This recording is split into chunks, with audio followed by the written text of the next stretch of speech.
Mes chers amis, l'heure est grave. Après l'annonce des Occidentaux de fournir les armes à l'homme porté à l'Ukraine, Vladimir Poutine réunit dans une salle d'urgence tous les chefs généraux de l'armée russe. Dans ce discours, il menace les Occidentaux de détruire complètement l'Ukraine s'il arrivait qu'ils fournissent ces armes à l'Ukraine. Donc, je vous invite massivement à partager la vidéo. Abonnez-vous, mettez les cœurs. Bon visionnage. N'oubliez pas de laisser vos avis dans les commentaires. Les amis, est-ce que vous pensez que Vladimir Poutine est un homme de patience? Parce qu'il y a des gens, s'ils étaient à la place de Vladimir Poutine, il y a longtemps, on a déjà détruit l'Ukraine. Parce que, par exemple, le gars là, le porte-parole de l'Ukraine là, de la Russie plutôt, Tostovenki là, en plus Dimitri là, vous pensez que s'ils étaient à la place de Vladimir Poutine, il y a longtemps, l'Ukraine est disparue?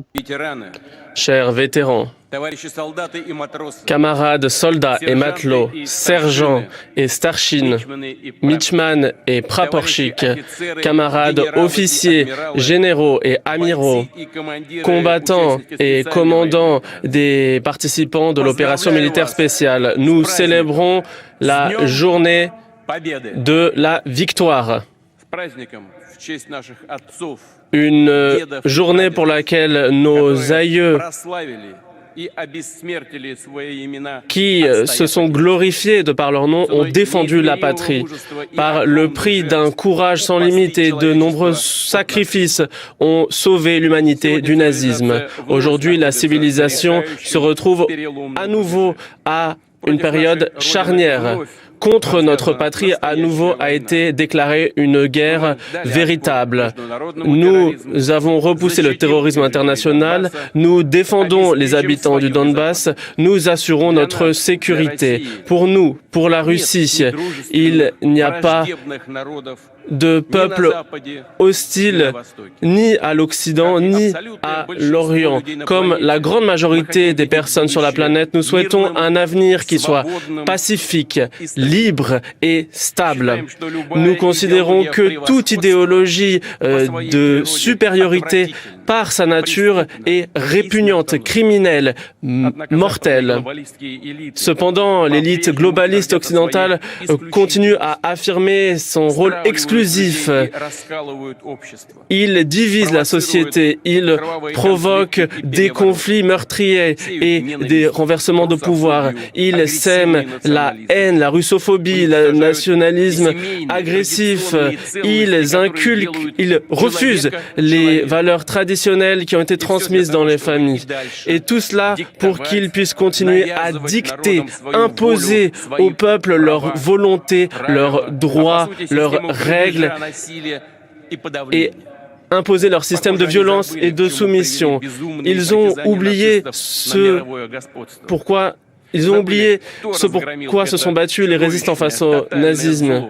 Ceux qui ont éliminé ce mal absolu et qui ont sacrifié leur vie pour libérer les peuples d'Europe. Nous voyons que dans certains pays, on détruit les monuments aux soldats soviétiques. On crée un culte pour les nazis et leurs complices et les monuments pour les véritables héros, on cherche à les détruire. Voilà cette insulte que l'on fait à la mémoire de ceux qui se sont sacrifiés, la victoire à la mémoire de cette génération.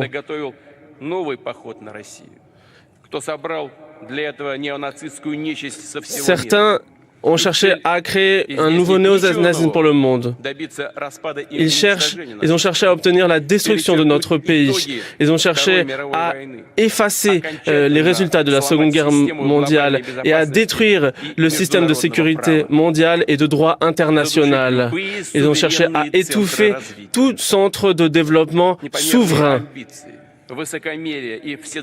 Avec leurs ambitions et leur sentiment que tout leur était permis. Et c'est cela, la cause de la catastrophe que nous observons aujourd'hui en Ukraine, qui est l'otage d'un renversement du pouvoir et le régime criminel qui a été mis en place par les Occidents. Ce gouvernement marionnette a exécuté les plans étroits de l'Occident. Mais notre devoir de défense est sacré. Nous préservons cela dans notre cœur et nous rendons hommage aux participants de la résistance qui courageusement se sont battus contre le nazisme, les combattants des armées alliées, des États-Unis, du Royaume-Uni et d'autres États. Nous rendons hommage aux exploits des combattants en Chine qui se sont battus face au militarisme. Je suis convaincu que l'expérience de la solidarité, de la lutte contre une menace commune est notre héritage précieux. Et aujourd'hui, alors que un mouvement pour un monde plus juste, multipolaire, naît, cela est particulièrement important. L'idée d'une sécurité indivisible, de chances égales pour tous et de développement égal de tous les pays, cela est très important aujourd'hui. Il est important qu'aujourd'hui nous soyons réunis à Moscou, que nous ayons des pays de la CEI qui rendent hommage aux exploits de nos aïeux, qui se sont battus ensemble, qui ensemble ont vaincu. Tous les peuples de l'URSS ont contribué à la victoire commune. Et nous nous souviendrons toujours de cela. Nous inclinons la tête face à la mémoire sacrée de ceux que la guerre a emportés. Face à la mémoire de leurs fils, de leurs filles, de leurs pères, de leurs mères, de leurs grands-parents, de leurs époux, épouses, frères, sœurs, parents, amis. Je déclare une minute de silence. Chers citoyens de Russie, des batailles qui ont été déterminantes pour l'avenir de notre pays ont toujours été des batailles sacrées, populaires, patriotiques, et nous sommes fidèles à cela. Nous comprenons ce que cela signifie d'être digne d'accomplissements moraux et dans le travail et dans l'armée. Nous sommes reconnaissants à tous ceux qui se battent sur le front, qui assurent l'approvisionnement du front, qui sauvent les blessés. Il n'y a rien de plus sacré que votre travail militaire. C'est de vous que dépend la sécurité de notre pays, de l'avenir de notre État et de notre peuple. Vous remplissez votre devoir avec honneur. Vous vous battez pour la Russie. Vos familles vous soutiennent, vos enfants, vos amis. Ils vous attendent et je suis convaincu que vous sentez leur amour sans borne. Tout le pays s'est uni pour soutenir nos héros. Tous sont prêts à aider et nous prions pour vous. Camarades, amis, chers vétérans, aujourd'hui, dans chacune de nos familles, le sentiment, la mémoire des participants de la Grande Guerre patriotique est honorée. Nous nous rappelons de ces héros. Nous sommes aujourd'hui sur la place rouge, une terre qui se rappelle de Yuri Dolgorukhovich et des armées de Pajarski, de Kutuzov, les parades de 41 et de 45. Aujourd'hui, les membres de l'opération militaire spéciale sont ici. Ce sont des soldats et ceux qui participent à la mobilisation partielle. Ce sont les corps de Lugansk et Donetsk, les représentants de la garde nationale, du FSB, de différents services et ministères. Je vous salue tous, chers amis, vous qui vous battez pour la Russie sur vos terres, qui vous trouvez aujourd'hui sur les zones d'affrontement. Vous rendez hommage à nos aïeux, vous montrez qu'il n'y a rien de plus fort et de plus puissant et de plus solide que notre unité. Il n'y a rien dans le monde, rien de plus fort que notre amour de la patrie, pour la Russie, pour nos forces armées valeureuses, pour la victoire. Hurrah!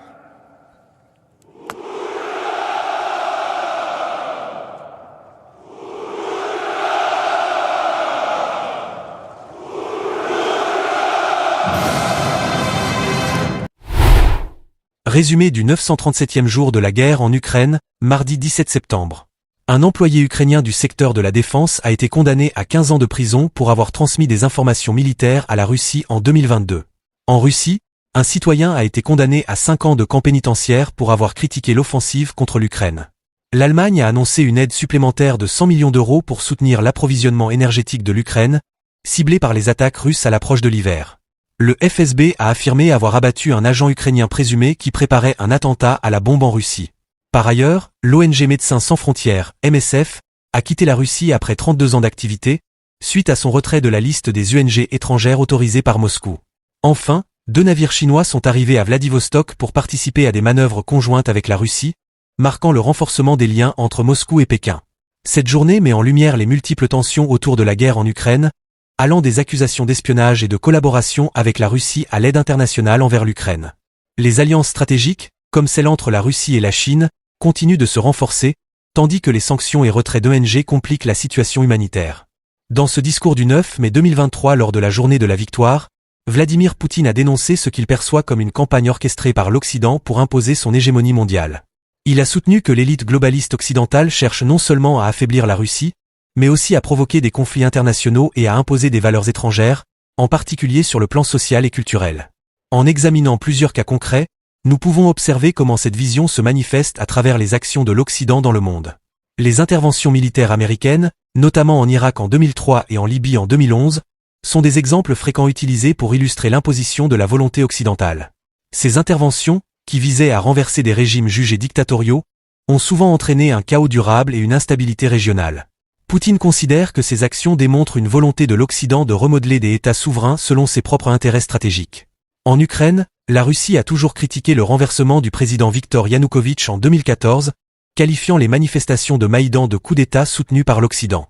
Pour le Kremlin, ce renversement n'avait pour but que de rapprocher l'Ukraine de l'OTAN, contribuant ainsi à l'exacerbation des tensions avec la Russie et à la guerre actuelle. L'expansion de l'OTAN vers l'Est est également un point central du discours de Poutine. Il souligne que, malgré les assurances initiales données à la Russie après la fin de la guerre froide, l'OTAN a continué à s'étendre en intégrant des pays de l'Est européen, renforçant ainsi ce que Moscou perçoit comme une menace directe à sa sécurité.